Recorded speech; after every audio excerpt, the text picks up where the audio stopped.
Sunday रे समस्त घरे नॉनवेज होता है। तो मु भी आज भाविली मु भी किसी नॉनवेज बनैबी। तो मार्केट जाइली देखली सेठी छोट छोट चिंगुड़ी पड़ीथिला। तो भाविली आज चिंगुड़ी टिके तरकारी करदबा ता सहित गरम भात। तो मु नेकी पळै आस्थिली जो छोट चिंगुड़ी ताकू आज मु तरकारी करथिली। आई होप आपण मानको वीडियोटा भल लागिवो। भाविली मु काई एका बनैबी तो आपण मानक सहित भी टिके शेयर करदेबी। तो चलंतु आज केमती चिंगुड़ी रो झोल मु बनैछि ग्रेवी बनैछि सेटा आज पूरा वीडियो रे आपण मानको देखौछि। तो चिंगुड़ी बनवाई कड़े बसई सारी ता सहित सोरिष तेल पकई देछि कहीं नॉनवेज रे सोरिष तेल निहाती आवश्यक। ता सहित चिंगुड़ी को हलदी लुण देकी टिके रखी देइथली। तो ताको एबे फ्राए करदेली। फ्राए कला परे मु आपण मानको देखौछि केमती बनैबा। तो एबे जदि आपण माने किछि गोटा मसला पकई देबे तार फ्लेवर किछि बहुत बढ़िया आसीबो। तापरे प्याज पकई देली आ हल्का टिके कलर आसबा पई आपण माने टिके काश्मीर चिल्ली पकई देबे।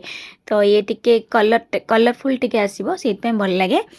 तो काश्मीर चिल्ली पड़गला ता सहित टिके टमाटो चुन चुन करी काटी देइथली ताको फ्राए करदेली। सी टिके सीझी गला परे अदा रसुण जीरा धनिया पियाज जहाँ जहाँ आपण ग्राइंड करछंती ताको ग्राइंड करदेबे।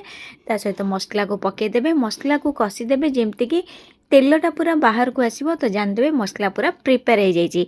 तापरे आपण माने कोन करबे हलदी लुण लंका गरम मसला आउ जदि आपण माने दालचीनी को टिके ग्राइंड करथिबे भाजिकी तो ताको भी पकई पारिबे। आउ जेते बेले माने मसलाटा टिके हार्ड लागिबो आपण माने टिके पानी हल्का हल्का देके ताको कसिबे।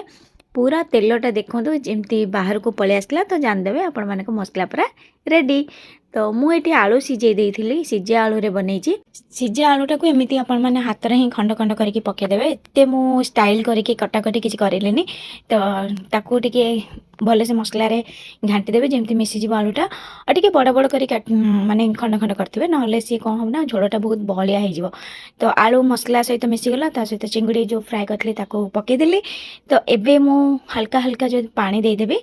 पानी देकी आपण माने देखिबे जदि तरकारीटा फुटी गला ता माने गैस बंद कर देबे। नहले काई ना सिझा आलू पकेइछंती तो तरकारीटा कोन ना बेसी मोटा हे जिवो। जदि आपण मानको पानी जदि कम लागुची मते तो कम लागुची सेतपे मु आ टिके पानी दे देली।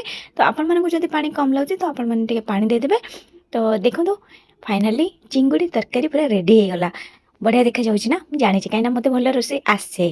मु जानि मते केते आसे बट आपण माने कमेंट रे कहबे केमते आसे। तो एटा होची फाइनल लुक। आई होप आपण मानको चिंगुड़ी तरकारी बहुत भल लागितबा। जदि भल लागितबा ताले मो चैनल को जल्दी जल्दी फॉलो कर दियंतु। Thank you.